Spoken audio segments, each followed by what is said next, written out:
The beolab Penta, an 80s flagship with no less than 9 drivers, 4 woofers, 4 mid-rangers, 1 tweeter, LED displays, clad in stainless steel. It looks like it could have been the brainchild of this man. It couldn't be any more 80s. The beolab Penta's had an incredibly long production run, running from 1986 all the way up to the year 2000. They came in 4 main guises, so you got the Penta 1s first, obviously. They had speaker link only connections. You know, that limits your options to what you can connect it to. You're looking at connecting it to Beomaster 5000, Beocenter 9000. That's the sort of thing that would have been sold alongside. The Mark IIs included speaker link and power link, and the Mark IIIs were just basically a different display put on a Mark II. They're essentially identical. They all sound supposedly exactly the same. I've not listened to all 3 different varieties, but the way they're built, the construction, etc., remained unchanged. It's really only the connections and the displays that changed over the years. And the final iteration, of course, is the Beovox Penta. It's the same tower, just without the amplifier, and there's no display available. So if you wanted to run an older Bang & Olufsen system, or if you wanted to run something from a different manufacturer, but you still wanted Pentas, then these are the ones for you. I think they're actually a slightly more elegant design, not having the amp at the bottom, and just being a little bit shorter makes them a little less imposing. Since they enjoyed such a long production run, spares are relatively quite easy to get hold of on the internet. And you'll see why we were glad of that spares availability in the next few images. And loving the 80s, we just had to snap a pair up ourselves, quite literally, unfortunately. And they did come with a lesson on how not to package speakers like this, these Pentas particularly. And I'll show you in the construction why they are so fragile in that movement. It's a testimony to Parcel Force. They managed to survive quite as well as they did because they are far from destroyed. I did thankfully manage to get these things back in one piece though, but there are some ongoing issues with one speaker that need looking at. The main issue I'm fighting is the speaker sound is cutting in and out, and sometimes to get it to work again you actually have to put your hand underneath and slightly press on the board and it will bring the speaker sound back. So if anyone hasn't seen one of these in the flesh before and I'm not quite sure how big they are, it easily takes up a full dining room table. It gives you some idea of the scale. I remember the first time I saw them in the flesh, I went to look at them to put them in my childhood bedroom when I was about 20. I'm not quite moved out of home yet. And I decided they were too large for a child's bedroom. Makes sense, probably. Here's some of the damage that happened during postage, unfortunately. I think these things would have been really good originally. It's right down the bottom though. Let's get further up. I mean, I'm amazed the caps didn't get more damage. This one was a bit bent up, but I managed to bring it mostly back. And overall, from a little bit of a distance, they're not in bad shape. I'm just going to give you some indication how to get these frets off. So I just want to inspect the mid-range drivers because I have got some new rubber surrounds for them. And if they need doing, then that's something else I'll do. I'll get some glue to do. The way to do it is just, there's some little tabs here. And this is obviously the professional way to do it with a butter knife, not. Use you very carefully. Work your way under here. So once, the first one to get off is the hardest. There we go, that's got it. And you just work literally a knife between there and there.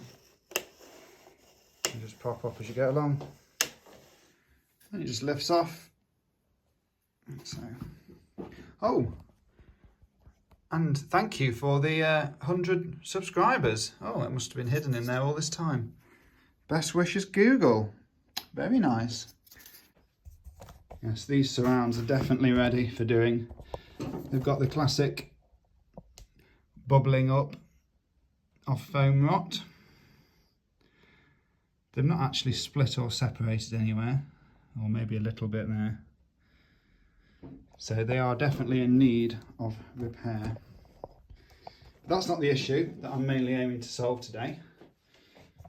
So I'll start with my main issue at the bottom.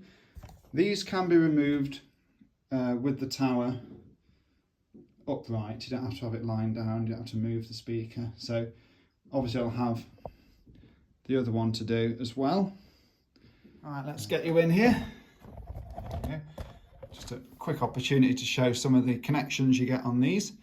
You get obviously 2 power links, so you've basically got like a through, so you can connect 2 speakers in like daisy chaining them. And you've got the speaker link as well, which is an older connector, like a 4-pin version of their 2-pin DIN. And you've got a line in, so you can connect your mobile phone to it with a mini jack to 2-pin DINs. You've also got an audio and a video. Basically that just turns off the display as far as I can work out. So it's not, if you've got it by your TV, you've not got 2 bright glowing orange displays getting in your way, which might be distracting if the TV speakers. So it just basically gets rid of the displays. Now I can't remember which side these nuts are. It's not 8. It's not 6. It's always the last one you try. I suppose only an idiot would continue trying sockets after they find the right size, maybe. So a bit of a hint, if you are packaging these to send, it's so easy just to take these bases off, and it just makes it look so much less likely to get damaged in the post if these are removed and the amp's removed. Now these are threaded rods, so sometimes the nut comes off and sometimes it wants to pull the entire rod out. It just depends what's seized and what's easier. In this case the nuts seem to be breaking off, most of them. When this was damaged I had to get some new rods because the rods themselves were actually bent. That's one thing I had to get new. So easy to take these off, they just pull off. And your chances of breaking the speaker in transit now have just been massively reduced. Just unplug it. Throw that out of the way. Don't need that for the time being. Then you're greeted with some more nuts. These are actually on here because this base was ever so slightly distorted.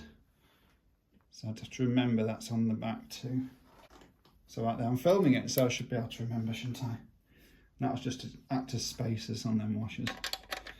The next thing I'm going to do is just unscrew here.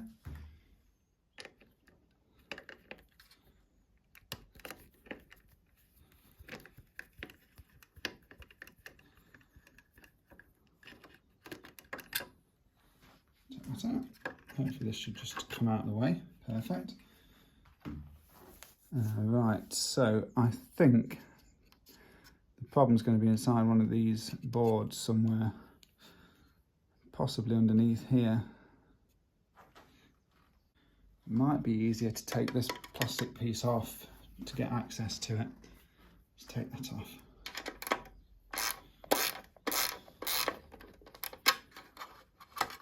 To remove these nuts, put them in a separate pile somewhere over there. Just a few more screws to remove this, and I'll just show you the construction and how this thing's actually put together, because it's put together in such a weird way. Hopefully that means I should be able to remove this plastic bit on the bottom to gain access to the amp underneath. Just about, there we go. Okay, let's move that to the side a bit. Carefully. Okay, that's obviously the main power coming in. Check it's unplugged. It definitely is, that's fine. This is what I'm talking about, the odd construction. So obviously you'll have the base on here, and these threaded bars run right through the amp. You've got 5 of them in total, hence Penta, 5 sides. And then it screws into this plastic, what I call a badge panel. Now this badge panel literally is just screwed into this resin tower, but in separately. So these obviously screw into here, and then there's a separate screw just here that screws it to the tower. So this 40-year-old, 30-year-old, whatever, piece of plastic here is supporting all of this. So, you know, very careful, be very careful when you move these, because this is literally all that's keeping these two parts together. Also, if you happen to have a pair of Pentas that say the amp's not working anymore at all, you can always turn them into beer box Pentas, because these are not actually active speakers, they are powered speakers. So inside here, there is two spade connectors. In fact, you can see the speaker wire coming from the amplifier that goes into this. This hasn't got any crossover in it or anything. This is literally an amp stage. All the crossover business happens at the bottom of here and a bit further up. But yeah, you can literally just wire it up like a normal speaker. It's got minus and positive on two spade connectors in here. The multi-pin here is literally for just running the display, so it knows, you know, CD, tape, etc. playing. Now obviously this is on, so I'm going to have to be really careful. I think this is my dry joint here. I remember roughly it being around that location. So I just pushed lightly on here with the end of this pen and the speakers come on.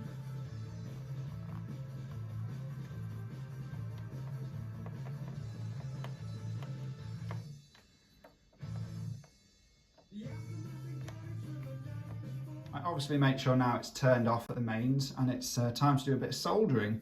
So just to touch up on just reflow that transistor there and see if that makes a difference, see if it's more reliable than when it turns on.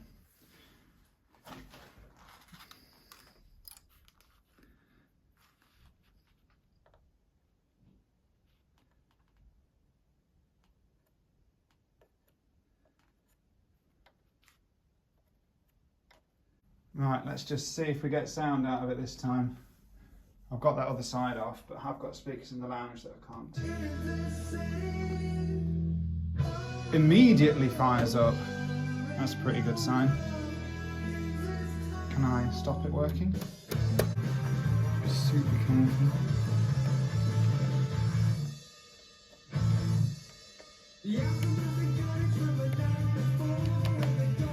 Okay, that seems to have fixed my issue. So now it's just time to put it back together. I'll put that in fast forward mode, it's not very exciting. Don't forget the bit of cardboard that stops the mains from touching the circuit board.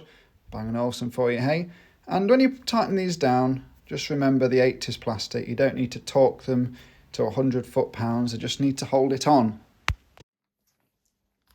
A quick check before I put it back together again revealed that I hadn't solved the problem, and I think it actually is this transistor here.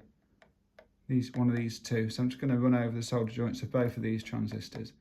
So I'm just continuing the reassembly process and just frequently checking it as I go along to make sure it is still working before I really finally put the base on. So if anyone is thinking about transporting these in the post, I really would recommend going to the effort of at least removing the base, because if this was on the table here, it'd be putting a great deal of pressure on this badge panel, as I call it, and it could cause it to snap. Even better, remove the amp as well. There's just a DIN plug in there and two spade connectors, and they're unplugged, so they're just unplugged dead easily, and you'll save yourself a lot of hassle. And if you are going to post them, post these two items separately, I would suggest, and wrap this up in bubble wrap cardboard, basically until the point where you're satisfied you could throw it down the stairs and it would survive. I would say at that point, you're at the point where you can put it through the mail.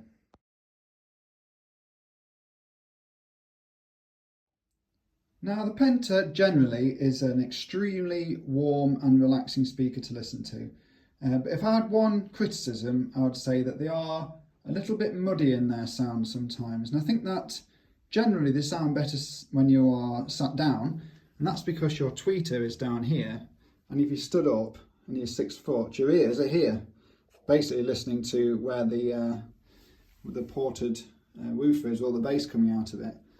There are some controls at the bottom for altering the settings, and you obviously have, first of all, you have the mode. So if you're running it through like a power link connection, you would use the left or right, choose the left or right speaker. Auto is just to turn it automatically on or off if you are running it through phonos from a telly, for example. And then off obviously just turns it off so it doesn't notice any music. It will turn on and off automatically, so that will basically mean that you don't have to turn them on manually on the wall each time. They're going to stand by with a red light, and when they're turned on, it turns green. The other thing you've got is this bass extension switch. This, as far as I can tell, just makes, in music, it's not that useful. It kind of muddies up the sound, putting it any higher. Like a movie application, for example, might be more useful for that. Then finally, you've got the input level. So obviously 1 would make the speakers the quietest, and 3 makes the speakers the loudest.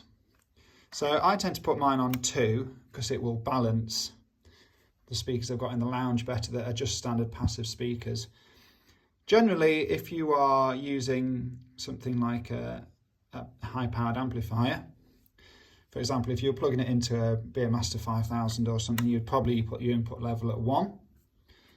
If you want the most volume and you're using it with, say, power link connections, then you can put it on 3 because they're at a set kind of lower level. One really clever thing that these speakers manage to do that not many other speakers can do is sound good at low volumes and also manage to be a large, powerful speaker.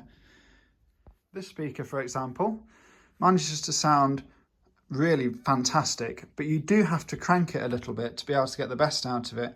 At lower volumes, it doesn't have quite enough power to really drive a large woofer, so you're not getting the best out of it until you start to crank the volume up a little bit.